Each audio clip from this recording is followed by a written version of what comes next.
अभी यहाँ पर क्या बोला फैक्टर, मतलब क्या क्या फैक्टर है जो बताएंगे कि मेरा जो कॉम्प्लेक्स कंपाउंड है कोऑर्डिनेट कंपाउंड स्टेबल है कि नहीं। तो बोलते हैं दो फैक्टर है जो आपको बताएंगे कि आपका जो कंपाउंड स्टेबल है यानी। पहला तो charge size ratio of metal है। चार्ज साइज रेशियो क्या होगा, मतलब एटॉमिक रेडियस। किसी एटम का किसी मेटल का एटॉमिक रेडियस ही बताएगा उसका साइज कितना बड़ा, जितना बड़ा साइज उतना ज्यादा स्टेबल। सेकंड चीज है नेचर ऑफ लिगेंड, आपका लिगेंड कितना ज्यादा मजबूती से जुड़ा है उसके साथ, वो भी बताएगा कि आपका बॉन्ड मजबूत होगा या कमजोर। देखो कोई चीज, कुछ चीजें ऐसी है ना जो हम खुद फील बोलते हैं ना, बता नहीं सकते, महसूस, जैसे बोलते हैं ना एग्जाम्पल है, महसूस कर सकते हो, है ना, वैसा हाल है। मेरे को कैसे पता लगेगा बॉन्ड अच्छा है कि नहीं, है ना। पहले हम लोग चार्ज साइज रेशियो देखते हैं। यहाँ पर मैं देख सकता हूँ कि कॉपर भी 2+ है, निकल भी 2+ है, कैडमियम भी 2+ है। अरे अगर सभी 2+ है तो मुझे कैसे पता चलेगा कि कॉपर ज्यादा स्टेबल है कैडमियम कम स्टेबल है, ऐसा कैसे मैं बोल सकता हूँ। तो जो अबाउट स्टेबिलिटी है वो यहाँ से पता चलेगी। तो मैं डायरेक्ट वहां से यहाँ पे जब मारा, उससे पहले कुछ लिखा हुआ है। ये जो स्टेबिलिटी, आपको जो स्टेबिलिटी का ये ट्रेंड दिख रहा है इंक्रीजिंग ऑर्डर में, इसके बारे में इस साइंटिस्ट ने एर्विंग विलियम ऑर्डर ने बताया।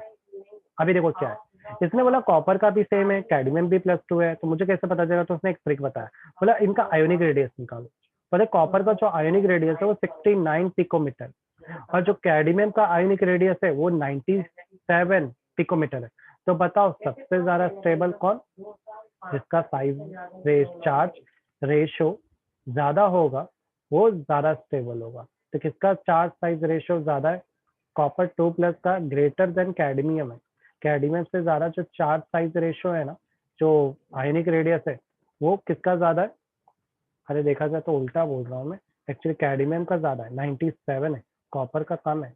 तो जिसका चार्ज साइज रेशियो कम है, चार्ज साइज रेशियो कम है, एटॉमिक रेडियस कम है, उसका ज्यादा स्टेबिलिटी है, और जिसका साइज बड़ा रहेगा उसकी स्टेबिलिटी कम हो जाएगी। सॉरी यहाँ उल्टा बोल दिया मैंने। Therefore copper is form stable complex than cadmium. और ऐसा क्यों बोल रहा है, तो उसका रीजन एकदम इजी है। देखो कोई एलिमेंट के सेंट्रल में क्या होता है, पॉजिटिव चार्ज प्रोटॉन न्यूट्रॉन होता है। अगर उसकी शेल के बीच में गैप बहुत बड़ा बड़ा होगा तो उससे क्या होगा, उसका जो लास्ट शेल से जो अट्रैक्शन है वो कमजोर हो जाएगा। अगर अट्रैक्शन कमजोर है तो तुम कैसे बोल सकते कि ये एक अच्छी कोऑर्डिनेट बॉन्ड बना रहे, बिल्कुल नहीं बोल सकते, बरोबर के नहीं। समझ में आ रहा है ना, कॉन्सेप्ट सिंपल है। आगे बढ़े, nature of ligand. Second factor ना एक थेरेटिकल है, मतलब देखो कोई लिगेंड है, लिगेंड मतलब मेटल के आसपास जो एलिमेंट या मॉलिक्यूल होते हैं वो किस तरह से अपने इलेक्ट्रॉन दे रहे, कितनी मजबूती से इलेक्ट्रॉन या कितनी ज्यादा मात्रा में इलेक्ट्रॉन दे रहे, और कितनी मजबूती से सेंट्रल मेटल एटम से जुड़ा है, वो भी निर्भर करता है कि ये लोग कोऑर्डिनेट बॉन्ड स्टेबल बनाएंगे या नहीं बनाएंगे। तो ये हम लोग कैसे पता कर सकते हैं, तो ये बेसिस होता है कि कौन से टाइप के लिगेंड है। समझ में आया क्या, ये हम लोग डायरेक्ट नहीं बता सकते, है ना। क्लियर है दोनों फैक्टर्स, कोई डाउट। हाँ और सर। ज्यादा डिटेल नहीं दी है फैक्टर की, तो ज्यादा डिटेल में भी नहीं जाना है, ठीक है। नेक्स्ट है theory of bonding in complex. अब देखो हम लोग एक ही चीज की स्टडी बार बार नहीं कर रहे, सिर्फ बॉन्डिंग के बारे में देख रहे हैं कि किस तरह से मेटल का उसके लिगेंड के साथ कितनी मजबूती से बॉन्डिंग है, उसको ही कंटिन्यूअस पढ़ते जा। बोले किसी मेटल का उसके लिगेंड के साथ जो बॉन्डिंग होता है उससे इसका कोऑर्डिनेशन कंपाउंड बनता है ना। इसको और अच्छे से डिस्क्राइब किसने किया, वैलेंस बॉन्ड थियरी ने किया। उसके बाद क्रिस्टल फील्ड थियरी ने भी इसको एक्सप्लेन किया। सबसे पहले देखते हैं वैलेंस बॉन्ड थियरी ने स्टेबिलिटी के बारे में क्या बताया, बरोबर। मैंने रिकॉर्डिंग चालू किया है ना, ओके। तो वैलेंस बॉन्ड थियरी में आ गया question, what is valence bond theory and concept of hybridization. तो वैलेंस बॉन्ड थियरी किसी कोऑर्डिनेट बॉन्ड की स्टेबिलिटी को बताती है। चलो इसका सवाल का जवाब मिल गया। अब दूसरा सवाल है कि हाइब्रिडाइजेशन क्या होता है। हाइब्रिडाइजेशन किसी कोई कोऑर्डिनेट या कोई मेटल अपने लिगेंड के साथ, या कोई मेटल इस उसके आसपास जो इलेक्ट्रॉन्स है, इनको ही तो लिगेंड बोलते हैं, एटम जो इलेक्ट्रॉन दे रहे हैं, है ना, ये किस तरह से बॉन्डिंग बना रहे हैं, बॉन्डिंग के बारे में हम पढ़ते हैं हाइब्रिडाइजेशन के बारे में। और स्टेबिलिटी के बारे में हम पढ़ेंगे वैलेंस बॉन्ड थियरी के बारे में, वैलेंस बॉन्ड थियरी में पढ़ेंगे। ओके, चलो पहला पॉइंट पढ़ते क्या लिखा है।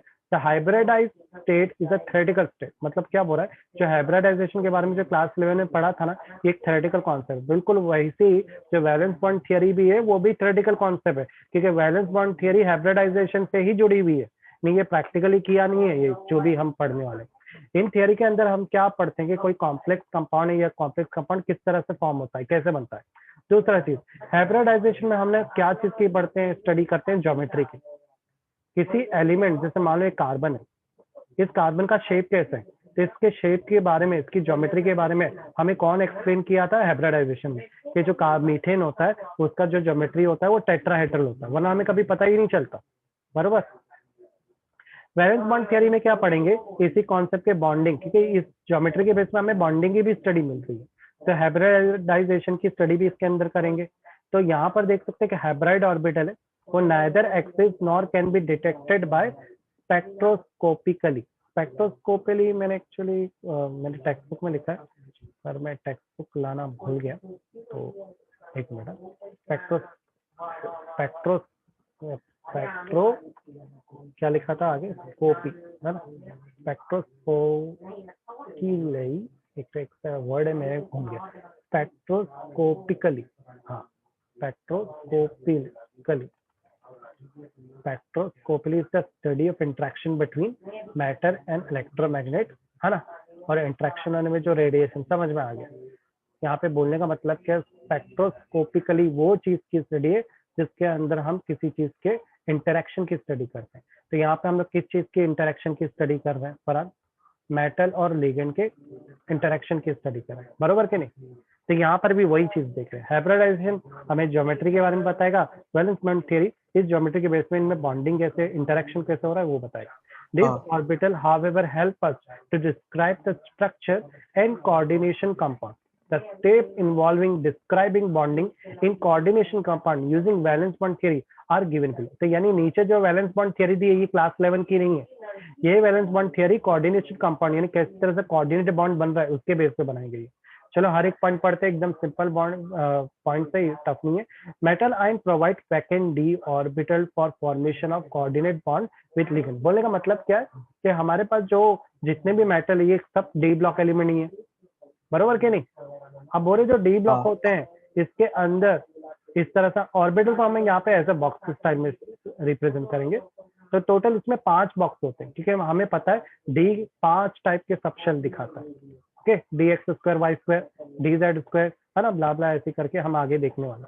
तो बोल रहे कि इसके अंदर मान लो एक एक इलेक्ट्रॉन और कुछ ऑर्बिटल खाली है, तो ये जो खाली ऑर्बिटल है ना उसमें लिगेंड अपने इलेक्ट्रॉन को फिल करेगा, समझ में, और इस तरह से कोऑर्डिनेट बॉन्ड बनेगा। यानी बोल रहे कि डी ऑर्बिटल के अंदर कुछ ऑर्बिटल खाली भी पड़े होते हैं जिसको कौन भरेगा, लिगेंड भरेगा, और इस तरह से इनमें बॉन्डिंग बनेगी। समझ ला, डाउट तो नहीं आया ना। नेक्स्ट सेकंड पॉइंट समझ ला। हाँ, the vacant d orbital along with s and p orbital of metal ion take part in hybrid। बोल रहे कि यहाँ पे सिर्फ 3d नहीं है, जब भी हम लोग डी ब्लॉक एलिमेंट का स्ट्रक्चर बनाते हैं तो कैसा बनाते थे हम लोग, मान लो कोबाल्ट है तो ऐसे लिखते थे 4s2 3d10, बरोबर ना। उसके बाद ये बोल रहा है कि आगे एक 4p भी रहेगा, तो बोल रहा है कि अगर जब भी कोई वैकेंट डी ऑर्बिटल होगा और जब ये इंटरेक्शन लिगेंड के साथ इसके अंदर बॉक्स में इलेक्ट्रॉन जाएंगे, देखो पी के अंदर कितने बॉक्स होते हैं, 3 होते हैं, एस के अंदर कितने होते हैं, एक ही का बॉक्स होता है, और डी के अंदर 5 का बॉक्स होता है। तो बोल रहे कि सिर्फ ये डी इंटरेक्शन नहीं करेगा, इस डी के साथ एस और पी भी शामिल होंगे, समझ में आया, लिगेंड के साथ, मतलब इंटरेक्शन जब होगा ना तो इन लोग भी आपस, ये लोग भी आएंगे, इन लोग भी हेल्प करेंगे इंटरेक्शन में, सिर्फ डी अकेला नहीं, एस भी होगा और पी भी होगा इसके साथ, ओके। डिटेल तो अभी देखने वाले हैं, जब बनाएंगे ना स्ट्रक्चर वहां से तुम लोग ए टू जेड जो भी पढ़ रहे ना वो समझ में आएगा, यहाँ से सिर्फ रूल देखना। Second, third, the number of vacant hybrid orbital form is equal to the number of ligand donor atom. बोलने का मतलब क्या है कि जितने खाली बॉक्स होंगे डी के, उतने ही खाली बॉक्स को लिगेंड के इलेक्ट्रॉन फिल करेंगे। मतलब बोलने का मतलब क्या है कि ये याद रखो, लिगेंड के मान लो 4 लिगेंड के बाद 4 इलेक्ट्रॉन, जो लिगेंड अटैच हो रहा है ना मेटल से, तो उतने ही बॉक्स डी ब्लॉक में खाली रहेंगे ताकि वो लिगेंड के इलेक्ट्रॉन्स में आराम से अटैच हो जाए। मतलब हर चीज सोच समझ के होने वाली है। मान लो अगर एक एग्जांपल है कोबाल्ट अमोनिया 6 है, ठीक है, तो यहाँ पर कोबाल्ट मान लो इसके मैं बनाता हूँ यहाँ पे ऑर्बिटल, तो अब यहाँ पे टोटल कितने इलेक्ट्रॉन्स है अमोनिया के बाद 6, तो यहाँ पे 6 जगह मतलब एक एक मान लो पैड है, तो यहाँ पर अनपैड जब करेंगे तो कितने इलेक्ट्रॉन है, 2 2 4 और 1 6, इसी में एडजस्ट हो जाएंगे ऑर्बिटल के अंदर, इस तरह से adjust, 1 electron 2 electron 1 electron 2 electron 1 electron, इस तरह से 6 पूरे के पूरे डी के अंदर एडजस्ट होंगे। मतलब जितने इलेक्ट्रॉन लिगेंड के पास होंगे उतनी ही जगह डी के अंदर ऑटोमेटिकली बनी रहेगी। अंडरस्टूड? बोलने का मतलब ये, तभी तो हमारा इक्वल कोऑर्डिनेशन नंबर बन पाएगा, कोऑर्डिनेशन बॉन्ड बन पाएगा, करेक्ट ना? 4, हाँ overlap sir. between vacant hydride orbital of metal and fair orbital of ligand lead to the formation of metal ligand coordinate bond. अब ओवरलैपिंग का मतलब क्या है? तो मैं वापस से उस डी पे ही आऊंगा, क्योंकि डी का बड़ा योगदान है।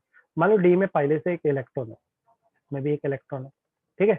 अब लिगेंड का मान लो 6 इलेक्ट्रॉन लिगेंड के पास, तो ये कैसे फिल करेगा? देखो पहले ये करेगा, पहले एक एक यहाँ पे जाएगा, अभी भी मेरे पास 6 है, 4 हो गए, 4, अभी भी मेरे पास कितने बचे? 2 और है, एक इलेक्ट्रॉन यहाँ डाल दो, एक इलेक्ट्रॉन, देखो पूरा पैड कर दिया उसने।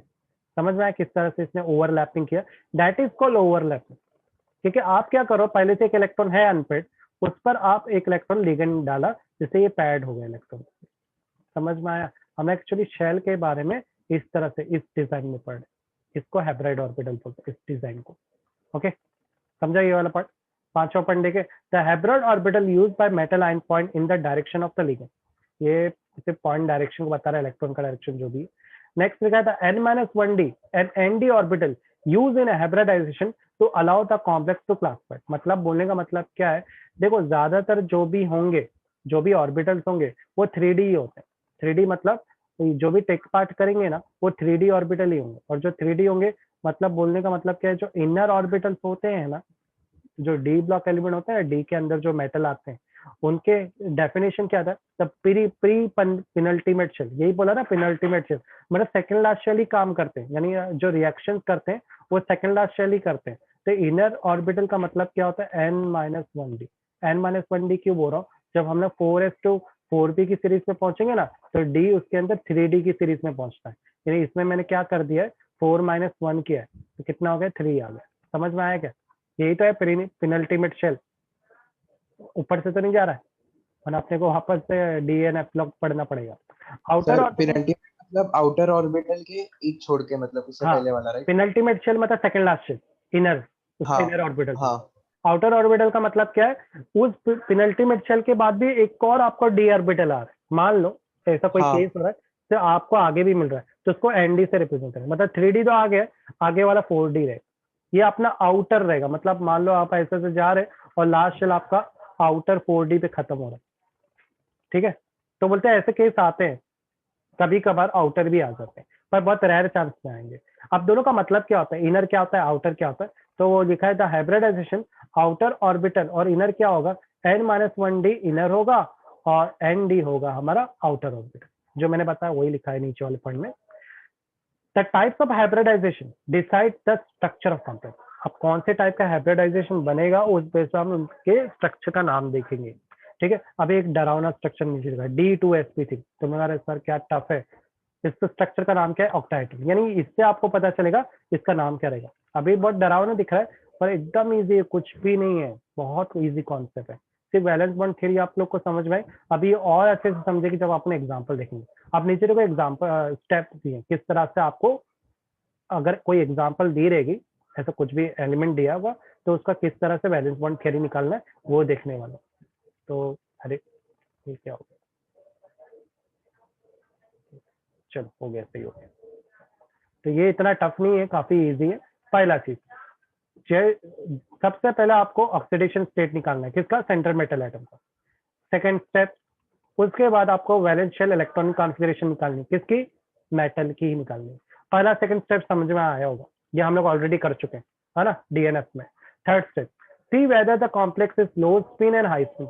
आप बोलेगे सर ये क्या बला का नाम है, अभी इतना सारा पढ़े, ये कॉम्प्लिकेशन क्या आ गया? अरे कुछ नहीं है, कॉम्प्लेक्स में ये पढ़ना है कि जो मेटल है वो लो स्पिन वाला है या हाई स्पिन वाला है। बोलेंगे सर मेरे को कैसे पता चलेगा? अरे बहुत ईजी है। लो स्पिन का मतलब क्या है? Pad of orbital, pad electron. अगर किसी मेटल के अंदर पैड इलेक्ट्रॉन है, पैड का मतलब क्या है? ये मान लो एक बॉक्स है ऑर्बिटल का, इस ये अनपैड हुआ। समझ में आया फरहान सहमा? ये पैड हो गया, समझ में आया? यानी इसमें एक इलेक्ट्रॉन ऐसे घूम रहा था, एक ऐसे घूम रहा था, जब दोनों साथ में आएंगे तो एक दूसरे की स्पिन को डिस्ट्रॉय कर देते हैं, तो इनको पैड इलेक्ट्रॉन बोलते हैं। तो जब पैड होता है तो स्पीड क्या हो जाती है? स्लो हो जाती है। स्पीड क्या हो जाती है? स्लो। हाई स्पिन कब जो होगी? जब अनपैड इलेक्ट्रॉन होंगे। समझ में आया? अनपैड का मतलब क्या है? बॉक्स के अंदर एक ही इलेक्ट्रॉन है। समझ में आया? कोई डाउट आया? सिंपल है। इसकी कंडीशन भी बता दी है कि जो D5 और ये पोजीशन है ना, ये क्या जो भी ये लो स्पिन और हाई स्पिन की पोजीशन उसका अलग से एक बॉक्स दिया है, वहां पे अच्छे से पढ़ेंगे। पहला दूसरा तीसरा पॉइंट क्लियर है, थर्ड पॉइंट क्लियर है। अब मैंने हाँ जो सर। ऊपर बताया है ना, वो नीचे वो अगेन लिखा हुआ है, from the number of ligand find the number of metal ion orbital require for bonding. उसके बाद आपको ये देखना है कि लिगेंड के बेस पर कितने नंबर ऑफ ऑर्बिटल लगेंगे मेटल आयन के साथ जुड़ने के लिए। मतलब मेटल में मान लो इलेक्ट्रॉन डाल दिया, उसके बाद भी मेटल के जो लिगेंड के पास इलेक्ट्रॉन बचे उस बेस पर और भी ऑर्बिटल जनरेट करने पड़ेंगे ना, वो सब चेकिंग करना है। Fifth, identify the orbital of metal ion available for hybridization and types of hybridization mixing. मतलब यहाँ पे हाइब्रिडाइजेशन का मतलब क्या है, चलो ऑर्बिटल तो हमने बना लिया, अब इलेक्ट्रॉन एडजस्ट नहीं हो पा रहे मान लो, तो हम लोग मिक्सिंग शुरू करेंगे। मतलब इसके अंदर एक इलेक्ट्रॉन था, अब मैं क्या करूंगा, जो लिगेंड का इलेक्ट्रॉन डाल के ये मिक्सिंग कर रहा हूँ, मतलब दो इलेक्ट्रॉन को मिक्स कर दिया और ओवरलैपिंग बन गई। समझ में आया, ये मिक्सिंग को ओवरलैपिंग बोलते हैं। Okay, 6 point, right the electronic configuration of hybrid. उसके बाद आपको इलेक्ट्रॉनिक कॉन्फिगरेशन लिखना है जो भी आप हाइब्रिडाइजेशन कर रहे हैं। 7 point, show the filling orbital after complex formation.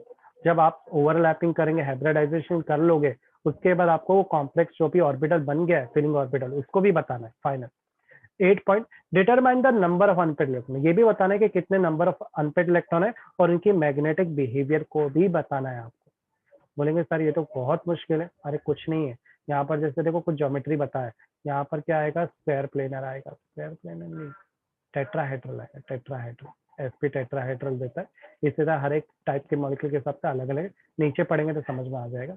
Octahedral complex, ठीक है, पहली एग्जांपल ऑक्टाहेड्रल में कोबाल्ट अमोनिया 6, मेटल कितने इलेक्ट्रॉन लूज कर रहा है, 3+, लो स्पिन है। लो स्पिन का मतलब क्या होता है, लो स्पिन का मतलब क्या होता है, इसमें पैड इलेक्ट्रॉन ऑर्बिटल है, यानी आपका जो डी है ना 3D, ये पैड होने वाला है।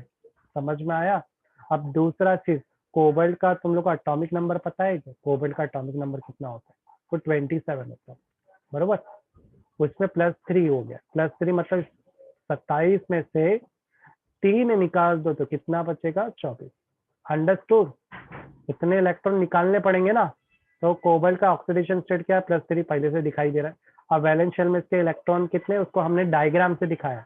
3D के अंदर कितने इलेक्ट्रॉन है, 1 2 3 4 5 6, इसका मतलब 3D कितना है, 3D 6।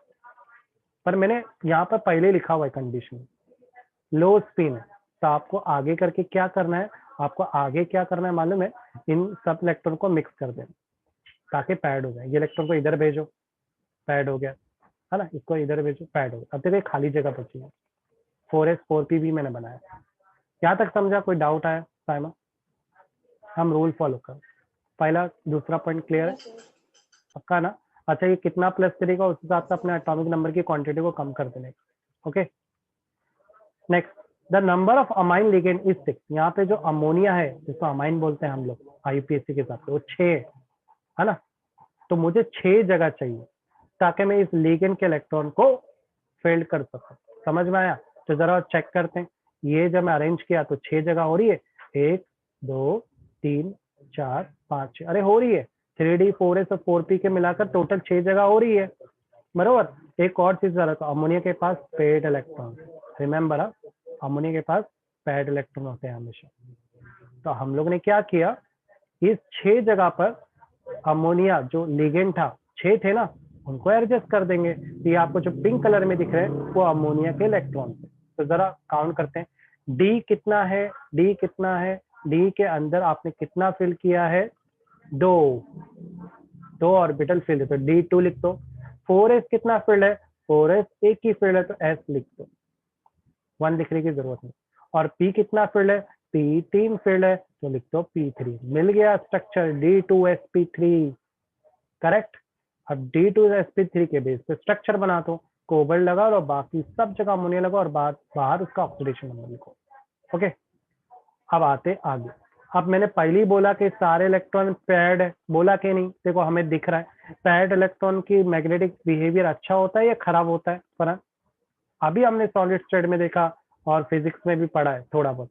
डायमैग्नेटिक वो टाइप का मैग्नेट होता है या मटेरियल होता है जो मैग्नेटिक प्रॉपर्टी नहीं देता, क्योंकि इसके अंदर पैड इलेक्ट्रॉन होते हैं। अगर हमारे ऑर्बिटल पैड होंगे तो क्या ये मैग्नेटिक प्रॉपर्टी देगा, नहीं देगा। समझ में आया, इसलिए डायमैग्नेटिक होता है। कोई डाउट आया? सारे स्टेप देख लो, हमने रूल फॉलो किए। सबसे पहले आपको क्या करना है, मेटल का देखना है, लो स्पिन लिखा हुआ है, पहले ऑक्सीडेशन स्टेट लिखना है, वो बहुत आसान है, बॉक्स के ऊपर ही लिखा है ऑक्सीडेशन स्टेट। उसके बाद आपको वैलेंशियल इलेक्ट्रॉनिक कॉन्फ़िगरेशन लिखना है। ये इलेक्ट्रॉनिक कॉन्फ़िगरेशन किसके बेस पर रहेगी? आपके कोबाल्ट के डी इलेक्ट्रॉन के बेस पर होगी। डी के अंदर कितने इलेक्ट्रॉन होंगे? 6 इलेक्ट्रॉन्स होंगे। मुझे कैसे पता चलेगा? तो इसका पता आपको चलेगा, डी ब्लॉक एलिमेंट में पढ़े हैं ना आपने, नहीं पढ़ा तो याद कर लेना, ज्यादा एग्जाम्पल नहीं, ठीक है। डी के पास टोटल कितने इलेक्ट्रॉन है? 6 इलेक्ट्रॉन्स है। उसके बाद यहाँ पे लो स्पिन लिखी है। लो स्पिन का मतलब है कि इसके पास पैड इलेक्ट्रॉन है, डी के पास पैड है, तो आपने जो अनपेड लिखे ना एक एक इलेक्ट्रॉन, उनको साथ में लिख देना है। आपको लिगेंड के लिए कितनी जगह खाली चाहिए? 6 खाली जगह चाहिए। तो फिर काउंट करना है, क्या 6 जगह खाली हुई? 6 जगह खाली होने के बाद उसमें इलेक्ट्रॉन फिट कर देने, 2-2 करके, हो गया अपना काम खत्म। आसान है कि नहीं? Valence bond theory. अब देखो सेकंड एग्जांपल में क्या लिखा हुआ है, समझ में आया साइमा फरहान? सेकंड एग्जांपल में कोबाल्ट और फ्लोरीन है, 6 फ्लोरीन है, पर याद रखो फ्लोरीन अकेला है। अमोनिया जब था तो उसमें नाइट्रोजन हाइड्रोजन दोनों थे, इसलिए ऐसा कर रहे थे। फ्लोरीन अकेला है यहाँ पे, इसलिए एक ही इलेक्ट्रॉन दिखा। ओके, हाई स्पिन का मतलब क्या होता है फरहान? अनपेड इलेक्ट्रॉन, या डी के पास क्या है? अनपेड इलेक्ट्रॉन, तो जानबूझ के इसके इलेक्ट्रॉन अनपेड कर देने का। दूसरा ट्रिक याद रखो, 3D पे हमेशा 6 ही है। जरा ऑब्जर्व करो, 1 2 3 4 5 6, अरे 6 है, यानी कि रट्टा मारने की कोई जरूरत ही नहीं। अब वैलेंशियल इलेक्ट्रॉन की बात करें तो वैलेंशियल कॉन्फ़िगरेशन कोबाल्ट का क्या है? इस तरह से लिखा हो, ऐसा लिखो मत 1s2 2s2, ओके, 4s2 ये सब खाली पड़े। अब मुझे पता है कितने इलेक्ट्रॉन है मेरे पास, फ्लोरीन के पास 6 इलेक्ट्रॉन, वो भी सब अनपेड है, बरोबर। तो मैं कुछ पढ़ ही नहीं रहा हूँ यहाँ पे, थर्ड पॉइंट पढ़ो, बाकी पॉइंट पढ़ने जैसा कोई मतलब ही नहीं है। चलो अब अटैच करें। मेरे पास खाली जगह कितनी है फरहान? अब देखो मैं इसको टच नहीं कर सकता, क्योंकि मैंने खुद ही बोला है कि जो स्पिन है वो क्या है? हाई है। हाई स्पिन का मतलब इसमें अनपेड इलेक्ट्रॉन रहने चाहिए, आप हटा नहीं सकते। अगर स्लो स्पिन लगता तो मैं इसको पैड कर देता। समझ में आया साइमा? मैं पैड क्यों नहीं कर रहा हूँ डी के इलेक्ट्रॉन को? क्योंकि हाई स्पिन है। ओके, हाई स्पिन इसलिए है क्योंकि अनपेड इलेक्ट्रॉन है डी के पास, इसलिए वो तेजी से घूम रहे एकदम, है ना, इनकी स्पीड रुक नहीं पा रही है। तो अब मेरी मजबूरी आ गई, मुझे 4s 4p के साथ 4d भी निकालना पड़ गया। अब मैंने एनडी क्यों लिया, आउटर स्पेयर क्यों लिया? मुझे 6 ऑर्बिटल चाहिए, कि मेरे पास 1 2 3 4 5 6 इलेक्ट्रॉन है हमारे फ्लोरीन लिगेंड के पास। समझ में आया? इसी वजह से मैंने यहाँ पर क्या किया, 6 ऑर्बिटल के चक्कर में 4d भी आ गया। समझ ला? चलो अब इलेक्ट्रॉन पुट कर दो। एक मैंने गलती से गलत वर्ड बोल दिया, एक एक इलेक्ट्रॉन, एक्चुअली एक नहीं, इनके बाद 2 पैड इलेक्ट्रॉन होते हैं, ठीक है। 4s पे 2 इलेक्ट्रॉन, 4p पे 2 इलेक्ट्रॉन, टोटल 1 2 3 4 5 6 डाल दिया। अब चलो काउंट करते हैं, डी के कितने इलेक्ट्रॉन हैं? डी के कितने इलेक्ट्रॉन है? तो इस डी ने तो टेकिंग पार्ट किया ही नहीं है, तो उसको छोड़ो। हमें ये पिंक कलर को देखना है, तो 4s है 1, p है 3, d है 2, ये है sp3d2, ये ऑक्टाहेड्रल कॉम्प्लेक्स, ठीक है।